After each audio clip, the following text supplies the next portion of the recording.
a special visitor joining us tonight. Kim Jong Il was born in 1942 and spent most of his youth in the Soviet Union. In the early 1960s, his father, who you probably know, Kim Il-sung, he ran the communist nation. In the 1980s, North Korea experienced severe economic stagnation as a result of their policy of self-reliance. They cut off nearly all external trade, even with the Soviet Union and with China. Kim's father died in 1994, and Kim took the reins of North Korea at that time. While his people continue to starve, Kim... I'm sorry, we need to be serious. As his people continue to starve, Kim has begun an aggressive effort to build nuclear weapons. Ladies and gentlemen, let's all stand and put your hands together. Let's give a big Whittier Host welcome to that nuclear nutcase from North Korea, Kim Jong Il!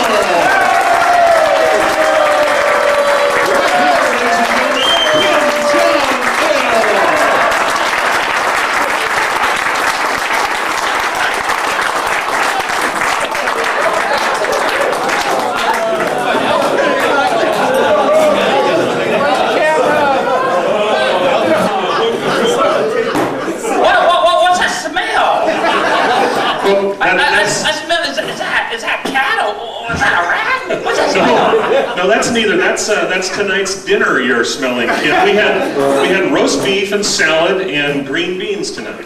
How you eat that stuff? In North Korea, we have a diet. I feed 23 million people on false promises and crickets. We get fed by Steve Hernandez at Steve's Barbecue over here on Greenland. Same thing. Oh, Steve Hernandez. I thought I was Steve Hernandez. I just started a Japanese accent. Hernandez, he's very good. You tell Steve Hernandez that he'll come over to our country. I'll make him a general in the army, salute him than just his mom. And you tell Steve Hernandez too, he come to North Korea, he don't have to worry about immigration. Okay, Kim, are you ready for our first question? Yeah. Our first question comes from Jay Williams of the Barstow Biweekly Bugle. Mr. Chairman, I want you to know that. By the way, report in 1999 that between 2.5 to 3 million of your countrymen died. Do you have any kind of response to that report? Well, and that means I'm a behind a Mao Stalin. But I'm dead and I'm a gaining. I go for quality. Mr. Chairman, our next question is from Oscar Naro of the Hackensack Daily Horker. Mr. Chairman, what should we call you? I really like to be called a king of pop. Instead. So now, the average makes less than $1,000 a year. Yet you love fast cars, you love chili dogs, you love fine liquor, and your net worth is supposed to be $4 billion. Does that seem fair to the Korean people? Fair? What are you talking about fair? You know what I want? $4 billion? That's a nothing. 4 billion American dollars? That's a nothing. You know what I want? I want a fame and I want a fortune. My dream? I want to travel with the famous Brian Setzer Orchestra. That's a fame. You know, last year, my good friend Bill Clinton, he taught me how to play the saxophone. Hey, Willie Morrell, you think you can hook me up with the band? Clinton knows how to high quality blowing. I have to say no. You can't do that. Clinton knows about a high quality blowing. That's good.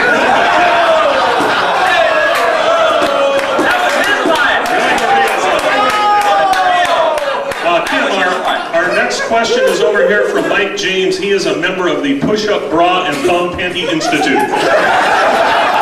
And proud of it.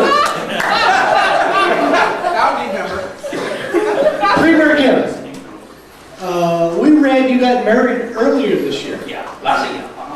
Can you tell us a little bit about your wife? My wife is hot. You know, last year I had a North Korean plastic surgeon implant a one breast right in the middle of her back. So when I do like a slow dancing, I can feel her up. I love it. She's a perfect woman. Okay, Mr. Kim,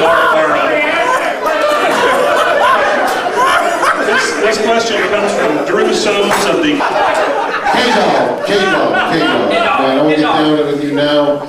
A few years ago, our President Bush, the Honorable President, you know, he's a big guy. George Bush. Yeah, you know him. George Bush. You know him, okay. I know him, George Bush.